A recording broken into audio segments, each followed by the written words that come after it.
My name is Martin Goldstraw, and I am an addict. I am a heraldry addict. Heraldry, or coats of arms, can be found in almost all our towns and cities, on civic buildings, grand halls, churches and castles, schools and colleges, as well as on commercial buildings from banks to breweries. Coats of arms can be both historical and contemporary, and are in fact enduring personal and corporate logos. The vast majority of coats of arms are miniature histories in their own right. Others, like my own, are relatively new. My armorial bearings were granted by the College of Arms as recently as the year 2000.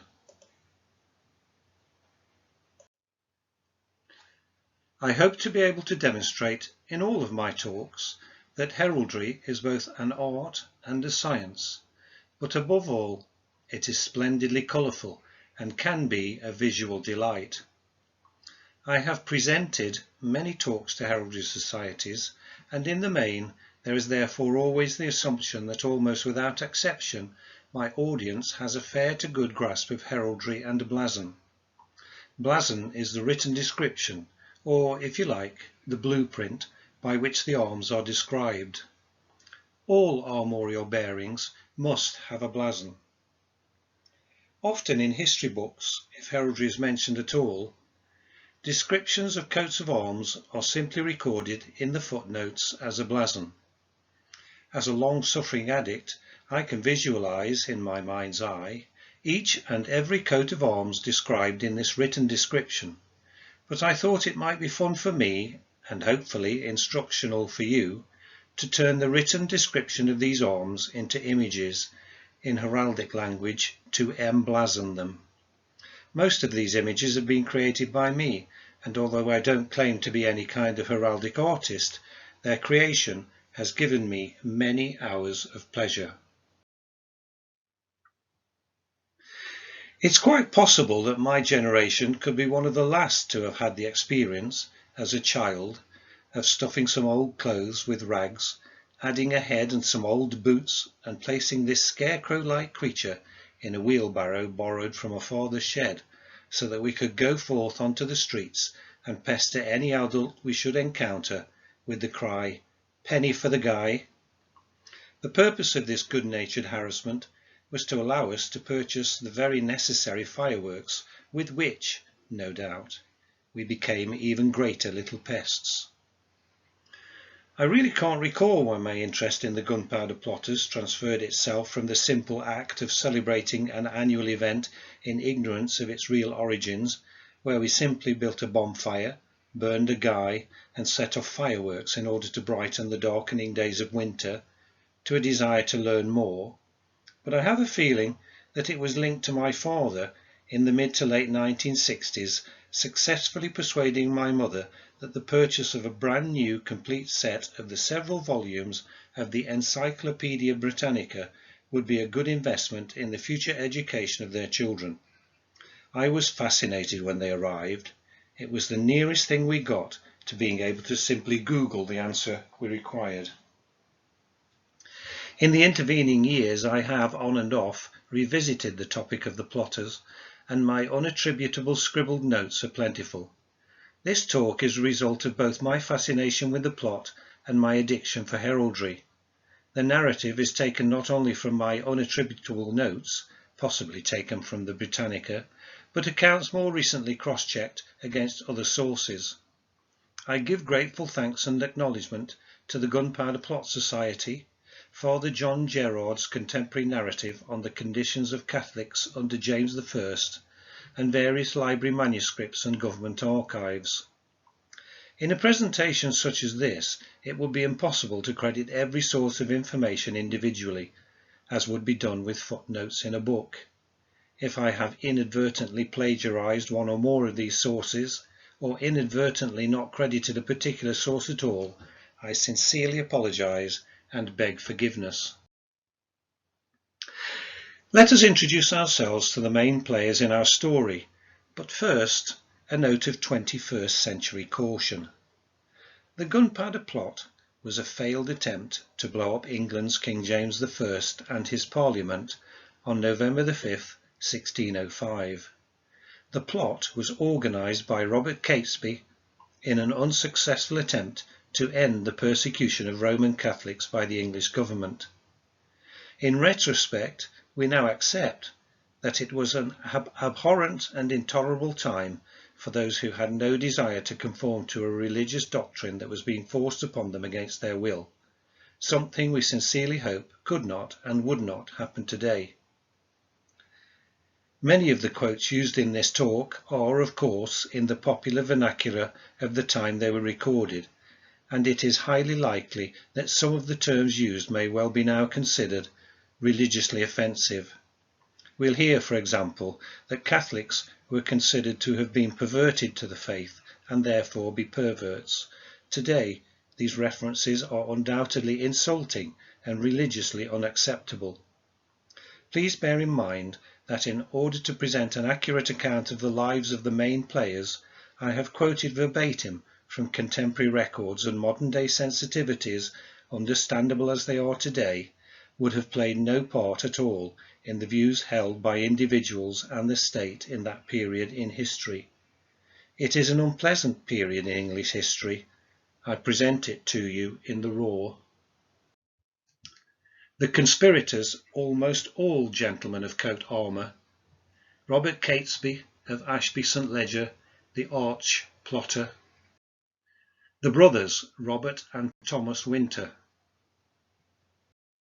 John Grant. Francis Tresham of Rushton and Livedon, Northants. Ambrose Rookwood of Stanningfield, Suffolk. John and Christopher Wright. Sir Everard Digby of Stoke Dry, Rutland. Robert Keyes.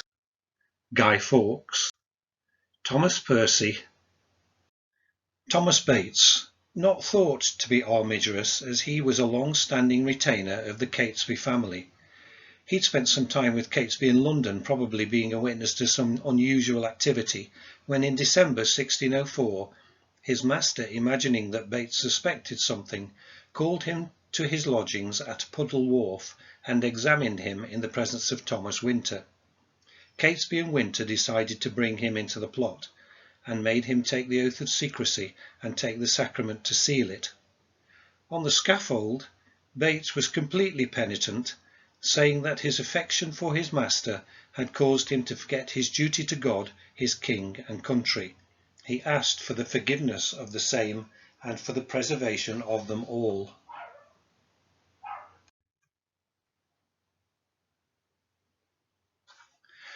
Robert Catesby, arms argent, 2 lions passant in pale sable, crowned or. The seal and autograph of Richard Catesby of Lapsworth, Esquire, to a bond of £50 sterling. Note mention in this record of a badge. On a cushion, a cat segent argent collared or. Catesby was a descendant of another infamous Catesby, Sir John, the well-known minister of Richard III, satirized in the distich, "The cat, the rat, and Lovell the dog, govern all England under the hog." Here are the arms of Catesby of Warwickshire, as recorded in the Herald's Visitations of Warwickshire 1619, showing the quarterings inherited by way of marriages by the Catesby males to a number of heiresses through the preceding generations. It's perhaps worth diverting momentarily to explain the definition of an heraldic heiress. Coats of arms do not belong to whole surnames in England.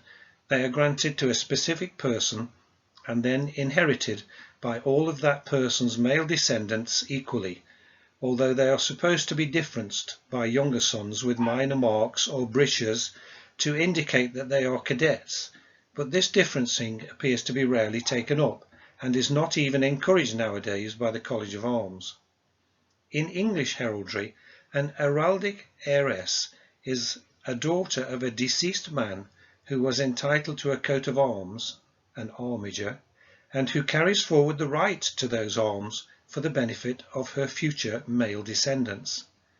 This carrying forward only applies if she has no brothers or other male relatives alive who would inherit the arms on the death of the holder. A woman is an heiress if she has no brothers or all her brothers die without sons or daughters. She is an heiress in her issue if she dies having children and the line of her brothers becomes extinct. That is, all brothers and their children have died. This is, of course, a simplified explanation of the subject of armorial inheritance and quarterings. They could be a topic in their own right. Here we see the entry in the Visitations of Northants for the Catesbys of Ledgers Ashby. This is the family of our story. The arms are quarterly 1 and 4 argent, 2 lions passant, guardant, sable, crowned or. Second and third or 2 bars gules, a bend azure, and for crest a wild cat passant guardant argent pellety. And here they are illustrated in colour. Sir John, the Catesby of the distich, the cat, the rat, and Lovell the dog, govern all England under the hog, fought with his master at Bosworth, and was beheaded 3 days after the battle. His son George, who died in 1495-6, was father of Sir Richard, who died in 1552, and who was succeeded by his grandson, Sir William, then aged 6 years, having been born at Barcheston in 1546. He was perverted, a contemporary word meaning he became a Catholic, by Campion in 1580 and developed into a famous recusant, was cited before the Star Chamber in 1581, chiefly on the confession of Campion, for being a harbour of Jesuits and a hearer of Mass. Married at Ashby on the 9th of June 1566, Anne, daughter of Sir Robert Throckmorton of Corton, Warwickshire, and died in 1598.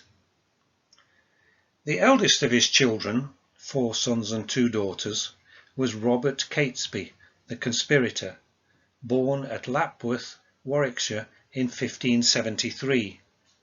At the age of 13, boys went up to college when they were much earlier in those days than now, he matriculated October the 27th, 1586, at Gloucester Hall, now Worcester College, Oxford, a house much suspected, many of its undergraduates being privately Roman Catholics. It was probably during his residence in Oxford that he became a Protestant, his change of religion being evidently of no moral value. He also led a dissipated and extravagant life. In 1592 he married a Protestant wife, Catherine, daughter of Sir Thomas Lee of Stoneleigh Abbey, Warwickshire. She died before 1602. His talents were considerable, his will inflexible, and he possessed that singular power of attraction inherent in some persons. A portrait reputed to be his exists at Brock Hall near Ashby. He was very wise, writes Gerard, and of great judgment, though his utterance not so good. Besides, he was so liberal and apt to help all sorts as it got him much love.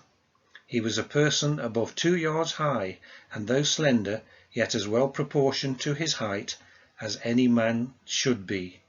Greenaway adds, his countenance was singularly noble and expressive, his power of influencing others very great. In 1593, on the death of his grandmother, he came into possession of Chastleton near Chipping Norton, County Oxford, where he resided until 1602, when, in consequence of foolishly joining, like many other Catholics, the insurrection of Lord Essex, he sold Chastleton for £4,000 to pay the fine of £3,000 imposed on him for treason. He had in 1598 returned to his original faith, in defence of which he was thenceforward very zealous. 9 days before the death of Queen Elizabeth, Catesby, undeterred by his past experiences and hunger-starved for innovations, joined Sir Edward Bainham and the Wrights in a second plot, for which he suffered imprisonment. The Gunpowder Plot was his third treasonable venture, and to him principally is due the inception of this fearful project, though John Wright and afterwards Thomas Winter joined him at a very early stage. Until Easter 1605, Catesby himself bore all the charge of the mine. During the summer he was very busy gathering volunteers, arms and ammunition in the country, ostensibly for the service of the Archduke Albrecht in Flanders, but in reality for the purpose of creating a general commotion at the time of the intended explosion. About September 1605 he met Percy at Bath, when they agreed to take into the plot 2 or 3 moneyed men, as their own means were fast failing. These were Digby and Tresham. Robert Winter, Rookwood and Grant followed a little later. Catesby, however, never ceased to regret the admission of Tresham. We'll hear of Tresham later. In London he had 3 lodgings, a chamber in Percy's house in Holborn, apartments in the house of William Patrick, a tailor, at the Heresy Boy in the Strand, and also in the house of one Powell at Puddle Wharf. On the 26th of October, Catesby dined at the Mitre in Bread Street with Lord Mordaunt, Sir Jocelyn Percy, and others. The last named was a brother of Lord Northumberland and a frequent visitor of Catesby. After this he met his servant William Petty in a field called the Common Garden in London by Drury Lane. Robert Catesby died at the raid on Holbeach House on November the 8th, 1605, he and Thomas Percy both being shot apparently with a single bullet. According to Gerard, Catesby protested at his death in the field that not for themselves but for the cause of Christ, not for their wives and children but for the Church, the spouse of Christ, and saving so many thousand souls, the children of God, from eternal flames, they attempted with fire to cut off the chiefest heads and the only causes of that greater ruin. Catesby was only 33 years of age at death. He left 2 sons, William and Robert, the latter of whom was with his father in London when the plot was discovered. They were subsequently sent in Mrs. Rookwood's coach, under charge of a lady not named, to their grandmother at Ashby. Robert alone lived to grow up and married one of Percy's daughters, but he left no issue. His posterity was cut off, and in the generations following their name was blotted out. Here are the arms of another Catesby, one Thomas Catesby of Whiston, of interest to us because he married Isabel, daughter of Sir Thomas Tresham, Knight. And here are those arms illustrated in colour.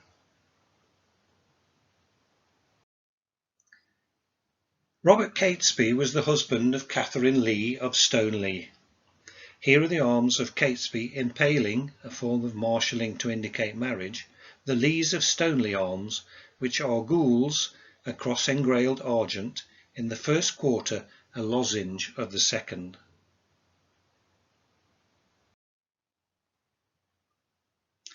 These arms, sable, a fess, and in chief a crescent ermine, are those of the brothers Robert, Thomas, and John Winter. The Winters of Huddington are a family of old standing in Worcestershire, and Anne Winter, sister of the great-grandfather of these brothers, was the mother of Edward Underhill, the hot gospeller. His grandson, George Winter of Huddington and Droitwich, was a recusant, yet was High Sheriff of his county in 1589. He married first Jane, daughter of Sir William Ingleby of Ripley in Yorkshire, and secondly Elizabeth, daughter of Sir John Bourne. By the first marriage he had issued 2 sons, Robert and Thomas, by the second John, Dorothy and Elizabeth. Robert, the eldest son, was born in or soon after 1565, and Gerard describes him as a gentleman of good estate in Worcestershire, about 1,000 marks a year, £666 13 shillings and 4pence, an earnest Catholic, though not yet as generally known to be so. He was a wise man and of grave and sober carriage, and very stout, i.e. courageous, as all of that name have been esteemed. He joined the conspirators on March the 31st, 1605, but he, like others, objected at first to the scandal to the Catholic cause, and was a half-hearted accomplice to the end. He is said to have been terrified by a horrible dream on the night of November the 4th, which made him more willing to desert the cause.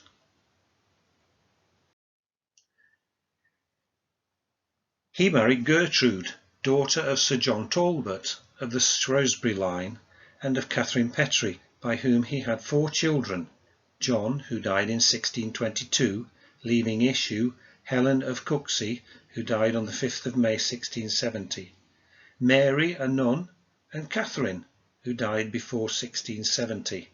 All the daughters were unmarried. The Talbot arms or gules a lion rampant within a bordure engrailed or.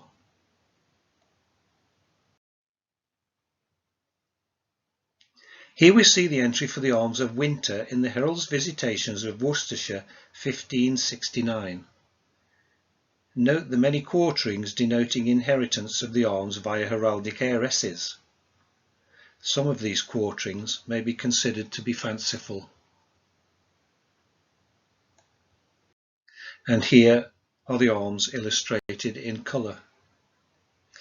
Thomas Winter, one of the chief actors in the plot, was probably born about 1570 and seems to have died a bachelor. He may have been the Thomas or William Winter, apparently of Bradgate Hall, Oxford, who took his B.A. degree on the 29th of January 1589. He had served in the Dutch army against Spain and quitted it on account of religious scruples, but so long afterwards as 1605 he is spoken of as Captain Winter, additional manuscript 6178, folio 62. After this he was secretary to Lord Monteagle. He was, says Greenaway, an accomplished and able man, familiarly conversant with several languages, the intimate friend and companion of Catesby, and of great account with the Catholic party generally, in consequence of his talents for intrigue and his personal acquaintance with ministers of influence in foreign courts. Gerard adds that his elder brother and another younger were also brought into the action by this means. He was a reasonably good scholar and able to talk in many matters of learning, but especially in philosophy or histories, very well and judicially. He could speak both Latin, Italian, Spanish and French. He had been a soldier both in Flanders, France, and I think against the Turk, and could discourse exceedingly well of those matters, and was of such wit and so fine carriage that he was of so pleasing conversation, desired much of the better sort, but an inseparable friend of Mr. Robert Catesby. He was of mean stature, but strong and comely, and very valiant, about 33 years or more. His means were not great, but he lived in good sort and with the best. He was very devout and zealous in his faith, and careful to come often to the sacraments, and of very grave and discreet carriage, offensive to no man, and fit for any employment. His living was said to be £80 by the year, by report of this man, Gunpowder Plot Book, Article 41, namely, his annual income was about £160. Several letters of his are still extant. 3 have been published in Notes and Queries, the 3rd Series 1, 341. Most are addressed to Grant. One is written to Catesby, and it is characteristic of his use, so I quote it here. It's from the Cottonian manuscript Titus B2, folio 292. To my loving friend, Mr. Robert Catesby. Though all you malefactors flock to London as birds in winter to a dunghill, yet do I, honest man, freely possess the sweet country air, and to say truth would fain be amongst you, but cannot as yet get money to come up. I was at Ashby to have met you, but you were newly gone. My business and your uncertain stay made me to hunt no further. I pray you commend me to other friends, and when occasion shall require, send down to my brother's or Mr. Talbot's. Within this month I will be with you at London. So God keep you this 12th of October. Your loving friend, Thomas Winter. John Winter, the youngest brother, seems to have had very little share in the plot, and most fervently denied any knowledge of it whatsoever. Gerard asserts that he was engaged in it, and Gertrude Winter bore witness that he came to Huddington with the other conspirators on November the 7th. His own amusing narrative is to the effect that Grant asked him on the 4th of November if he would go to a horse race, and he answered that he would if he were well, that on the 5th he went to a little town called Rugby, where he and others supped and played cards, that a messenger came to them and said, "The gentlemen were at Dunchurch and desired their company to be merry," that at Holbeach he demanded of Mr. Percy and the rest, being most of them asleep, what they meant to do, and they answered that they would go now, and shortly afterwards he left them. Evidence from the Gunpowder Plot book, Article 110. John Winter was imprisoned but released. There's no evidence to show that he was married. Robert Winter was executed on the 30th of January 1606 at St. Paul's Churchyard, together with Sir Everard Digby, John Grant and Thomas Bates. On the scaffold he was quiet and withdrawn and didn't speak much, although he appeared to be praying to himself. He didn't publicly ask for mercy of either God or the King for his offence. Despite Robert's conviction for his role in the Gunpowder Plot, it appears that the Winter family were not immediately deprived of Huddington Court and their other estates. They remained in the hands of Robert's widow Gertrude, who forfeited them for recusancy in 1607, although they were later regained by Robert's son John, who died in 1622. On the 31st of January 1606, Thomas Winter was executed at Old Palace Yard, Westminster, sharing the scaffold with Ambrose Rookwood, Robert Keyes and Guy Fawkes. There's no evidence to support the idea that he married, and although some claim that he married Catesby's sister Elizabeth, this is pure conjecture. John Grant, arms ermine, on a chevron gules 5 bezants. Of this conspirator very little is known apart from the plot.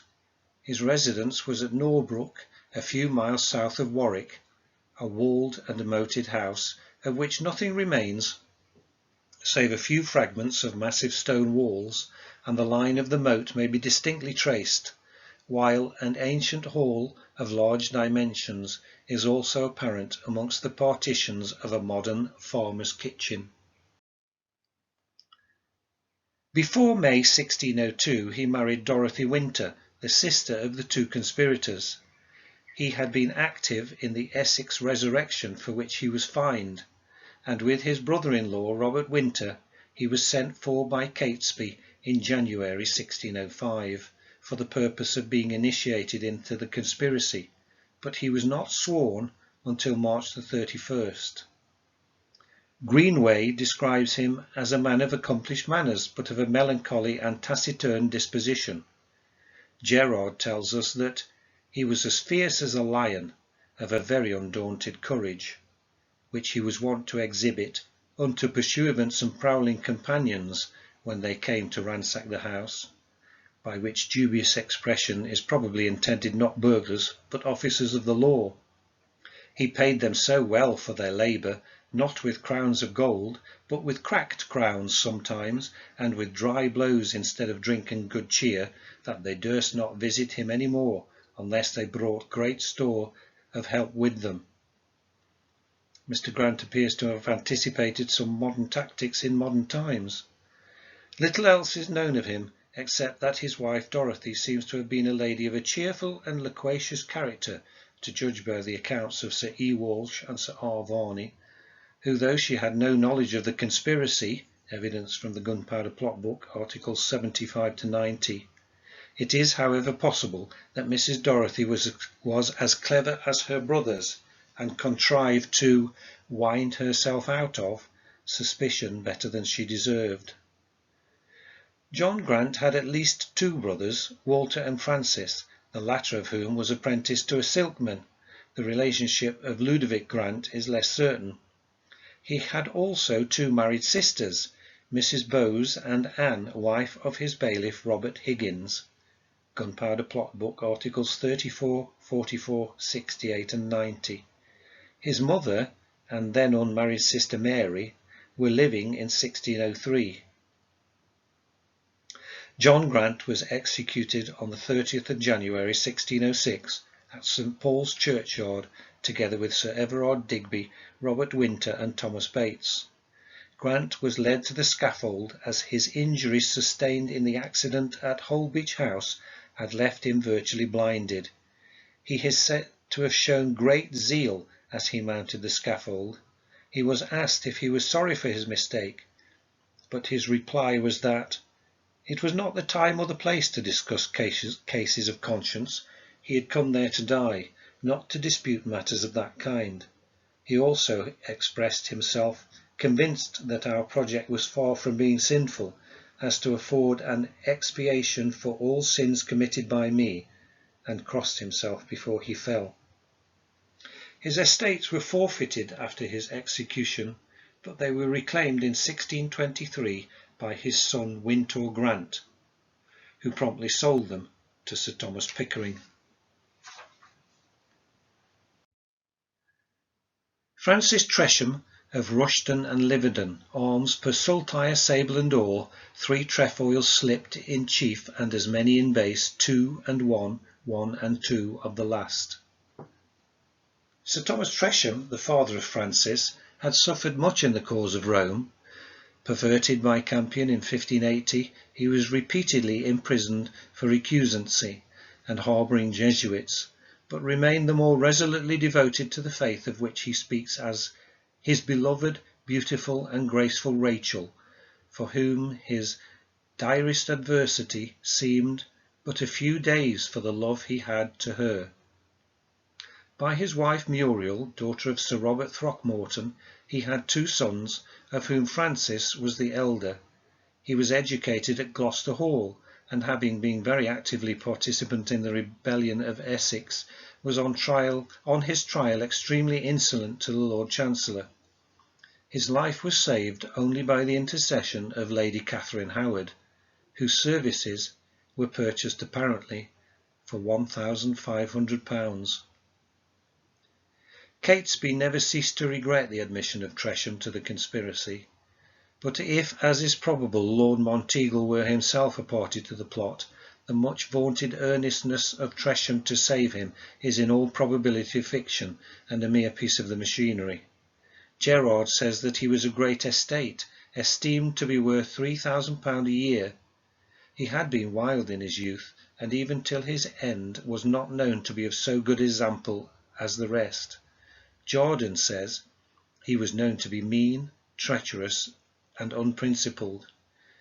He vehemently denied, however, the charge of having sent the warning letter to Lord Monteagle, of which he was always suspected by his brother conspirators. Catesby and Thomas Winter had determined to poniard him on the spot if he'd shown any hesitation in his denial. He escaped the gallows by dying of illness in the Tower on the 23rd of November. Lord Salisbury has been accused of poisoning Tresham because he knew too many state secrets. But why then did he not poison Lord Monteagle for the same reason? The fact that Tresham's wife and servant were admitted into the prison and allowed to nurse him till his end is perhaps sufficient answer. By his wife, Anne, daughter of Sir John Tufton of Hothfield, Tresham left no issue. The Tufton of Hothfield arms are argent, on a pale sable, and eagle displayed of the field. Of Tresham it is said that he showed no remorse, but seemed to glory in it as a religious act to the minister that laboured with him to set his conscience straight at his end. Had his head chopped off and sent to be set up at Northampton, his body being tumbled into a hole without so much ceremony as the formality of a grave. Records from the Domestic State Papers, 1762. It's thought that Tresham died in the Tower without having ever been publicly examined. It's not known if he died of a strangury, an acute and painful inflation of the urinary tract resulting in retention of fluid, or that he was helped on his way by the hand of those who, after forcing him to do what he did for them, didn't wish that he would say anything more, or to reward him as he deserved. Although he hadn't been indicted, he was treated as a traitor. He was attainted with the other conspirators, and his goods and lands forfeited. Speculation still surrounds the death of Tresham even to this day. Francis Edwards, S.J., is one of several leading scholars who supports the theory that Tresham did not perhaps die in the Tower and was allowed to escape to Spain, where he travelled under the alias Matthew Brunninge. Ambrose Rookwood. Arms argent, 6 chess rooks, 3, 2 and 1 sable. A delightfully punning coat. Second son of Robert Rookwood of Stanningfield by his second wife Dorothy, daughter of Sir William Drury of Hawkstead, he became eventually the heir to his father. Ambrose was born in 1578 and was educated in Flanders as a Roman Catholic. According to Greenway, he was beloved by all those who knew him.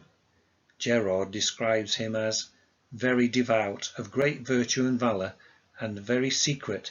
He was also of very good part, as for wit and learning.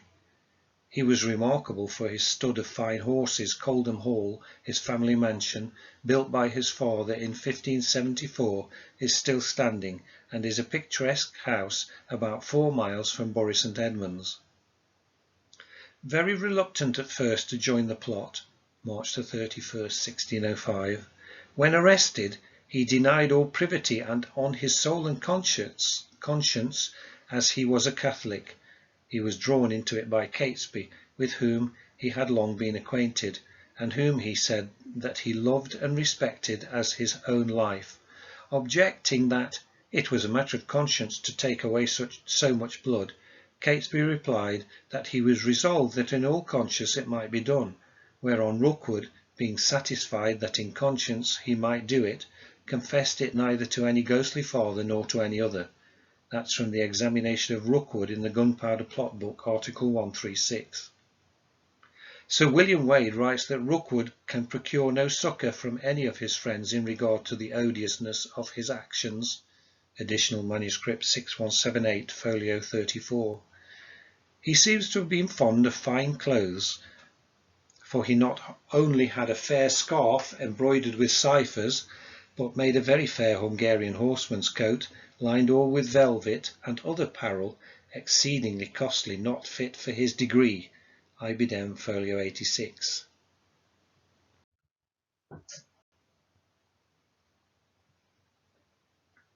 And here we see the arms of Rookwood impaling those of Tirrit of Kettleby, another delightfully punning coat of arms.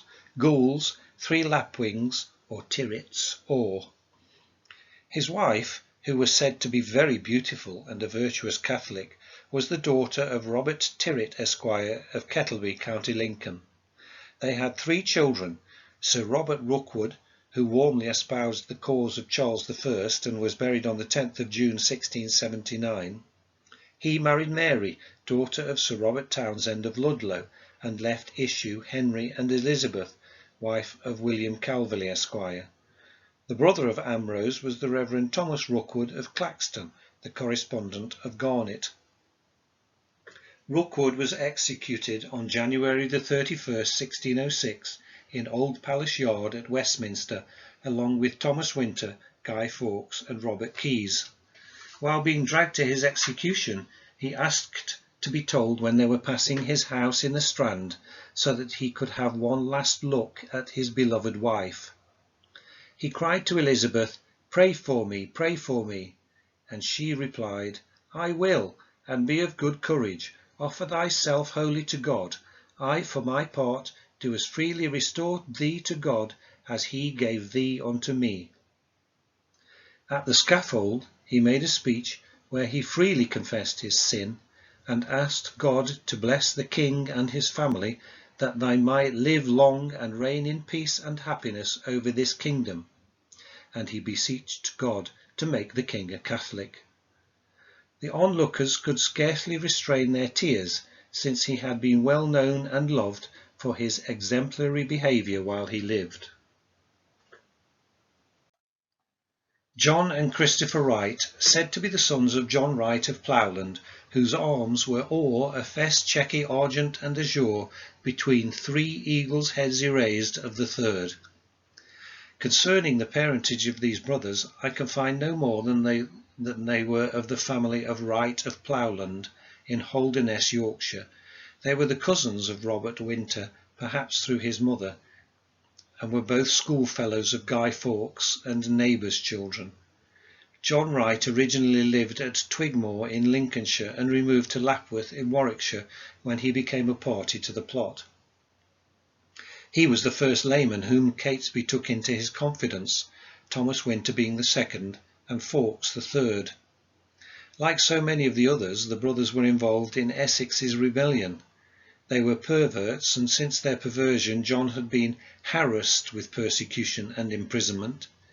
Greenaway says he was one of the best swordsmen of his time, and Gerard describes him as a gentleman of Yorkshire, not born to any great fortune, but lived always in place and company of the better sort. In his youth very wild and disposed to fighting. He grew to be staid and of good sober carriage after he was a Catholic, and kept house in Lincolnshire, where he had priests come often, both for his spiritual comfort and their own incorporeal helps. He was about 40 years old, a strong and stout man, and of very good wit, though slow of speech, much loved by Mr. Catesby for his valour and secrecy in carriage of any business. Of Christopher he says that, though he were not like him, John, in face, as being fatter and a lighter coloured hair, and taller of person, yet was he very like to the other in condition and qualities, and both esteemed and tried to be as stout a man as England had, and withal a zealous Catholic, and trusty and secret in any business as he could wish. But little is known of the relatives of these brothers. John Wright's wife was named Dorothy, and she was sister-in-law of Marmaduke Ward of Newby, Yorkshire gentleman. They had a daughter who was 8 or 9 years old in 1605, and probably 1 or more sons, as descendants of John Wright are said to still exist. Christopher's wife was called Margaret, but nothing is known of his children. The brothers had 2 sisters, Martha, the wife of their co-traitor Percy, and another who was the mother of a certain William Ward, spoken of as Wright's nephew. This information from the Gunpowder Plot book, articles 44, 47, 52 and 90.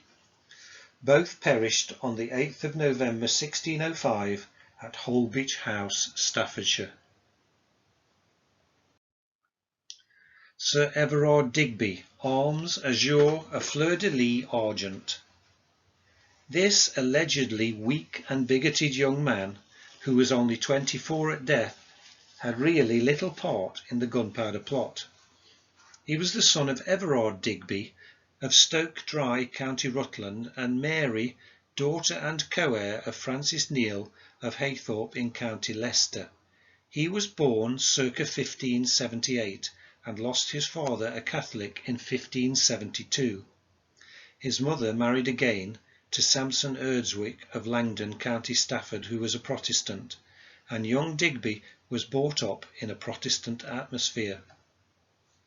Until his majority he was much at court, where he was noted for graceful manners and rare parts, says Greenaway, and Gerard adds that he was very little lower in height than Mr. Catesby, but of stronger making, skilful in all things that belonged unto a gentleman, a good musician, and excelled in all gifts of mind. He is also described as of goodly personage and of a manly aspect. He was always strongly inclined to his father's religion, but did not openly profess it until he reached manhood. Sir Everard married in 1596 Mary, daughter and heir of William Mulshow of Goathurst, County Buckingham, who survived him, and by whom he left a son, the famous Sir Ken Elm Digby, who was little more than 2 years old at his father's death. The mull show of Goldhurst arms were ermine on a bent sable, 3 goats' heads erased argent. The old name for Gayhurst was Goathurst. If her piteous letter to Lord Salisbury may be believed, Lady Digby was treated with unnecessary harshness. She complains that the sheriff had not left her the worth of 1 penny belonging to the grounds, house, or within the walls, nor so much as great tables and standing chests that could be removed without cutting and sawing apses. He permitted the base people to ransack all, so much as my closet, and left me not any trifle in it.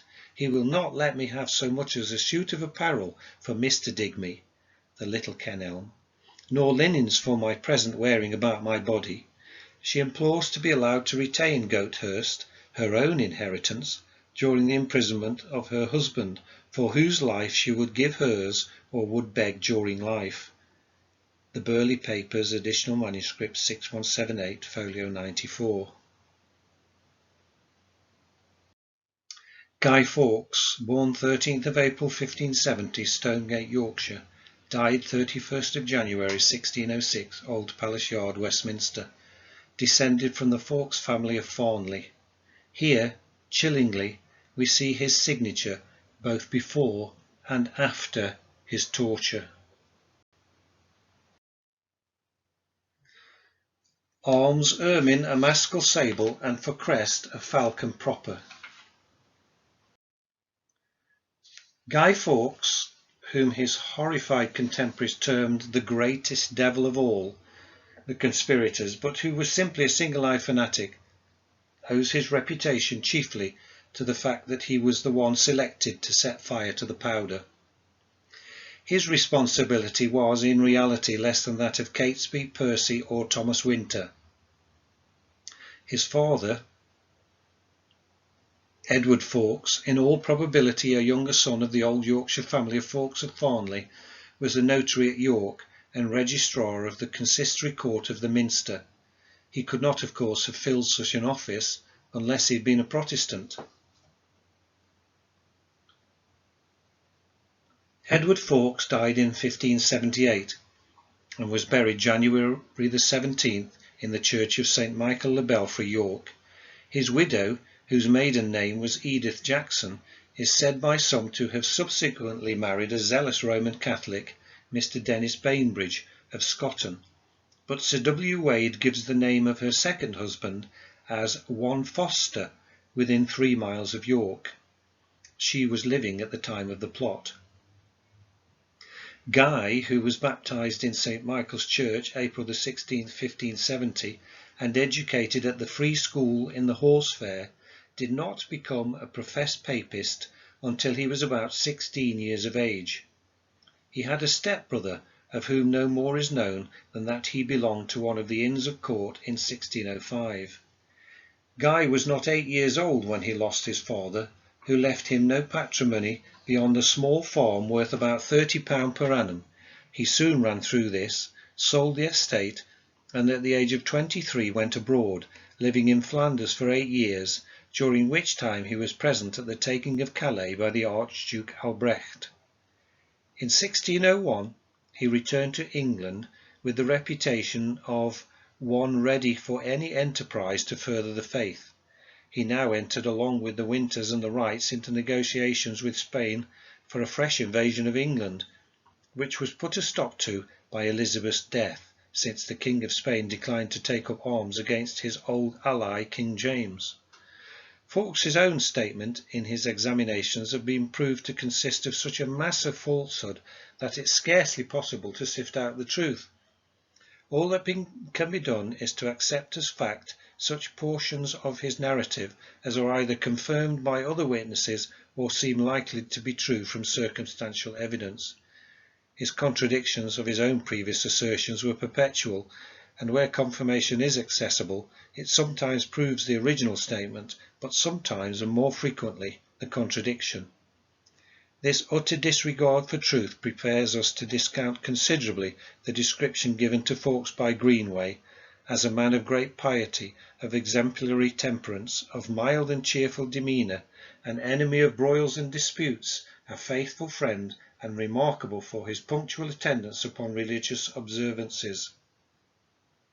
So far as facts can be sifted from fiction, they seem to be that Thomas Winter, who had known Fawkes from childhood, came to him in Flanders to acquaint him with the plot, and subsequently introduced him to Catesby and Percy. That Fawkes was in the service of Anthony Brown, Lord Montague, about 1604, that in that summer of that year, when the mine was stopped on account of the prorogation of Parliament, he went to Flanders, returning about the 1st of September. During the progress of the mine he served as sentinel, passing by the name of John Johnson, Mr. Percy's man, and he was the only one of the conspirators allowed to be seen about the house, his face being unknown in London. He said that he prayed every day that he might perform that which might be for the advancement of the Catholic faith and the saving of his own soul. Fawkes provided the greater part of the gunpowder and stowed it in the cellar, as is described in the story. His lodging when in London was at the house of Mrs. Herbert, a widow, at the back of St. Clement's Inn. Mrs. Herbert disliked Fawkes, suspecting him to be a priest. On his return from Flanders he took up his quarters in the house at Westminster, where the mine had been, and brought in the remainder of the gunpowder. At the end of October he went to White Webb's, whence he was sent to town on the 30th to make sure of the safety of the cellar and its dangerous contents. He returned at night to report all safe, but came back to town not later than the 3rd, when he was present at the last meeting of the conspirators. But as to the exact day he made 3 varying statements. The circumstances of his arrest are well known. It's difficult, however, to reconcile some of the details. According to Greenaway, Fawkes was taken as he opened the door of the vault. According to the official report, he was newly come out of the vault, whilst according to Fawkes himself, when he heard the officers coming to apprehend him, he threw the match and touchwood out of the window in his chamber near the Parliament House towards the water, which can only refer to the room in Percy's house. The one certainty is that he was not apprehended inside the vault. He said himself that if this had been the case he would at once have fired the match and have blown up all. The lantern, now in the Bodleian Library, was found lighted behind the door. The watch, which Percy had sent to Keys, was upon the prisoner. Fawkes originally assumed an appearance of rustic stupidity, for Sir W. Wade writes to Lord Salisbury a little later that he appeareth to be of better understanding and disclosure than before either of us conceived him to be. Additional manuscript 6178, folio 56. That Fawkes was tortured there could be no doubt, from the King's written command and the tacit evidence of Fawkes's handwriting. Garnet says he was half an hour on the rack. Sir Edward Hoby that he was never on the rack, but only suspended by his arms upright. Nothing could induce him to betray his companions until he was satisfied that all was known, and with the base treachery and falsehood only too common in the statecraft of that day, he was deceived into believing them taken before they were discovered. Lying is wickedness in all circumstances, but the prisoner's falsehood was based on a worthier motive than the lies which were told to him. There was indeed in the fearless courage of unflinching fidelity of Guy Fawkes the wreck of what might have been a noble man, and he certainly was far from being the vulgar ruffian whom he is commonly supposed to have been. In person he was tall and dark, with brown hair and auburn beard. Robert Keys. Arms, gules, a chevron ermine between 3 leopards' faces argent. Another record gives these as or. For crest, a giffin's head between 2 wings holding a palm branch proper. Proper is the heraldic description for something to be illustrated in its natural state, or proper colours. Having never seen a griffin, and most likely never likely to see one, I took a stab at the colours for this one. This man, who appears to have been one of the most desperate and unscrupulous of the conspirators, was the son of a Protestant clergyman in Derbyshire, who is supposed to have been the Reverend Edward Kay of Staveley, a younger son of John Kay of Woodsham, Yorkshire. His name is variously rendered as Keys, Keese and Kay. He himself signs Robert Key. His mother was a daughter of Sir Robert Tyrwhitt of Kettleby, a very opulent Roman Catholic gentleman of Lincolnshire, and through her he was cousin of Mrs. Rookwood. The opulence of the grandfather did not descend to his grandson, whose indulgence was a great cause of his desperate character. He lived for a time at Glatton in Huntingdonshire, but afterwards entered the service of Lord Mordaunt as keeper of his house at Turvey, his wife being the governess of his lordship's children. He is described as a young man with no hair on his face. Additional manuscript 6178, folio 808.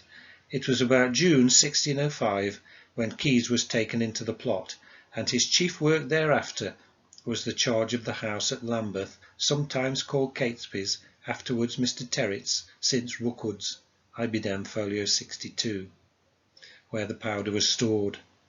His only other service was the bringing of the watch from Percy to Fawkes just before the discovery of the plot. Keys left one son, Robert, Foley's Records, Volume 1, page 510, who was living about 1630 and was then a frequent visitor of his relatives the Rookwoods. Domestic State Papers, Charles I, 178-43. During the trial, Keys spoke little, but he showed plenty of spirit. He claimed that his motive had been to promote the common good, that is, he hoped that his native land would be turned back to the Catholic faith. The violence of the present persecution had driven him also to take part in the conspiracy. At the time of his death, he showed, rather to the admiration and surprise of everyone, that he was a man of serious and a mature disposition, possessing good judgment and intelligence, and also great fervour and devotion. On the 31st of January 1606, he was drawn to the old palace yard in Westminster, along with Ambrose Rookwood, Thomas Winter and Guy Fawkes. After Winter and Rookwood came Keys, who, like a desperate villain, using his speech with small or no show of repentance, went stoutly up the ladder. When he was on the ladder, not staying the hangman's turn, he turned himself off with such a leap that with a swing he brake the halter, but after his fall was quickly drawn to the block, and there was quickly divided into 4 parts. Thomas Percy.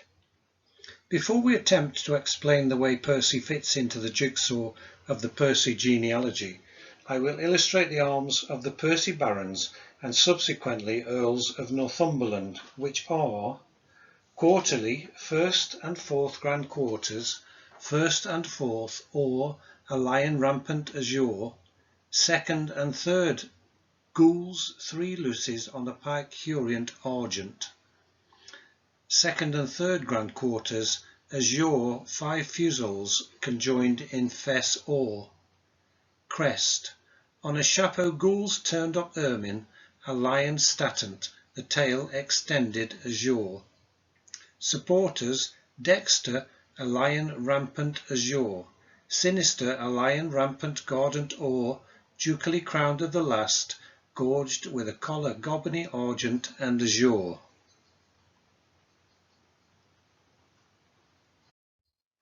As illustrated here, without the supporters. Now I wish to make it clear that the exact place of this conspirator in the Northumberland pedigree has been the subject of much question. He is commonly said to have been a near relative of the Earl, but Father Gerard, in his contemporary narrative, thinks that he was not very near in blood, although they called him cousin. Among the various suggestions offered, that appears to be the best founded which identifies him not with the Percys of Scotland, but as the son of Edward Percy of Beverley, whose father, Jocelyn, was a younger son of the 4th Earl. And I illustrate here the arms of the 4th Earl. It is these arms, suitably differenced, that our Thomas Percy would have borne if the supposition as to his genealogy is correct.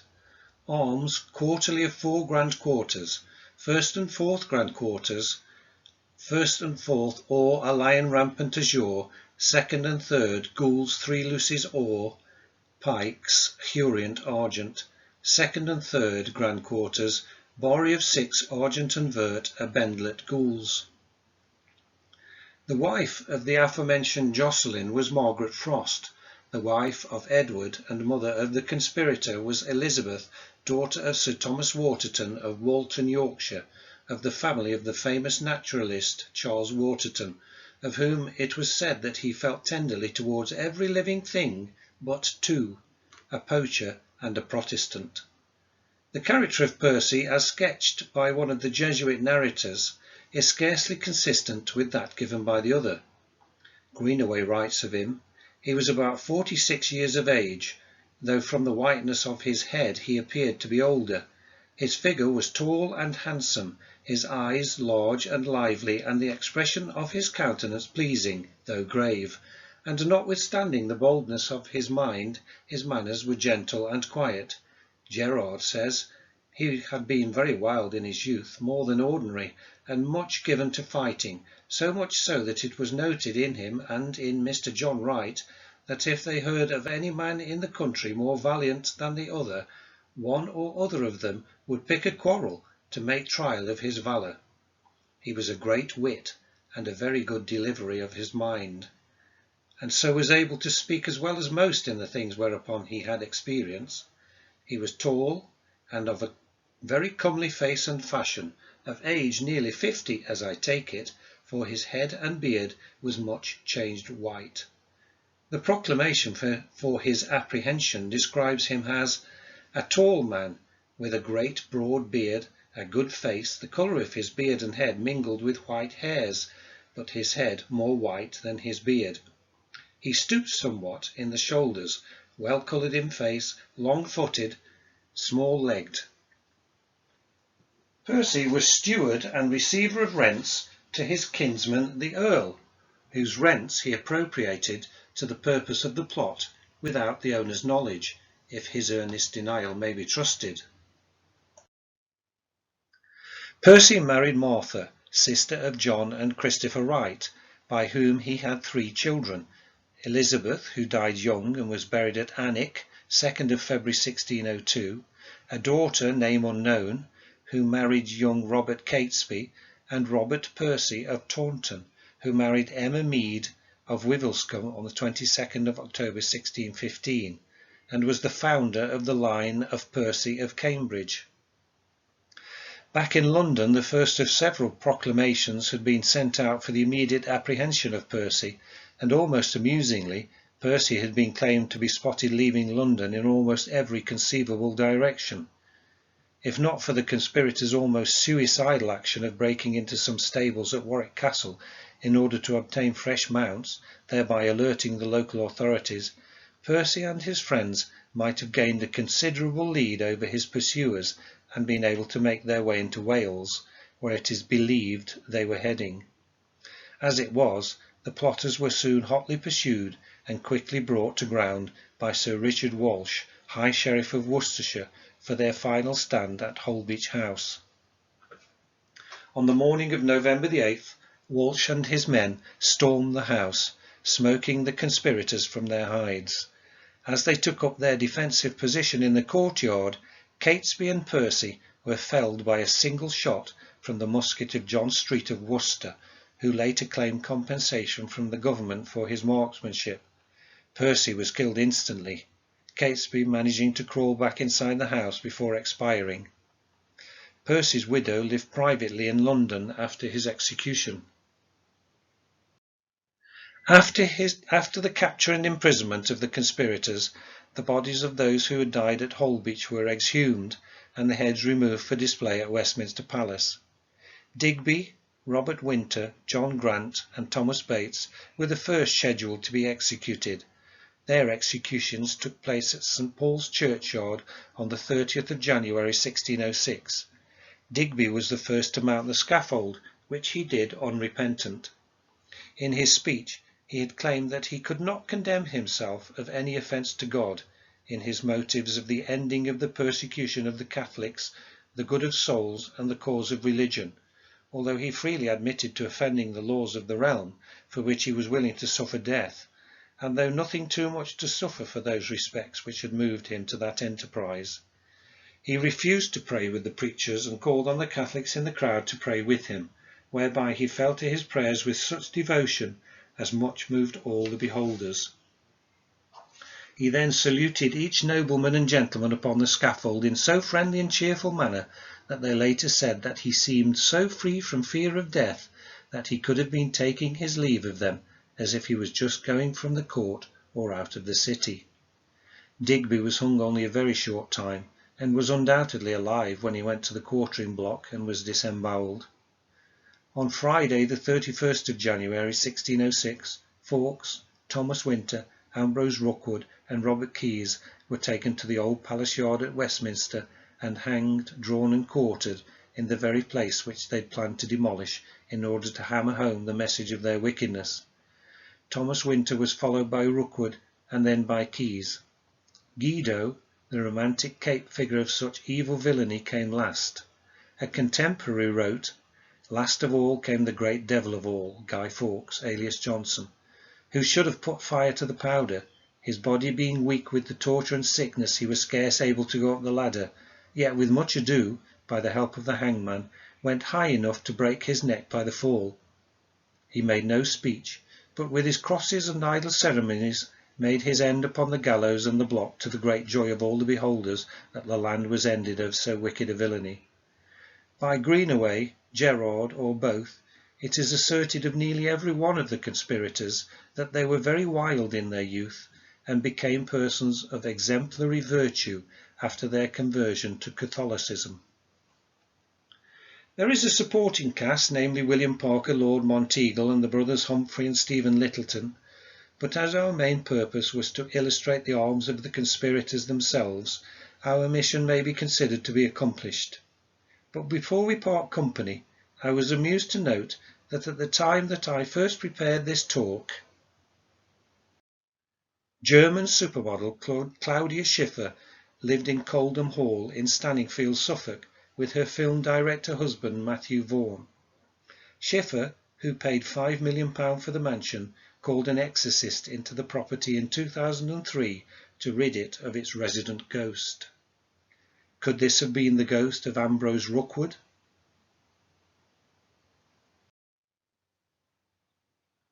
In the words of journalist Alistair Cook, "If you have been, thanks for listening."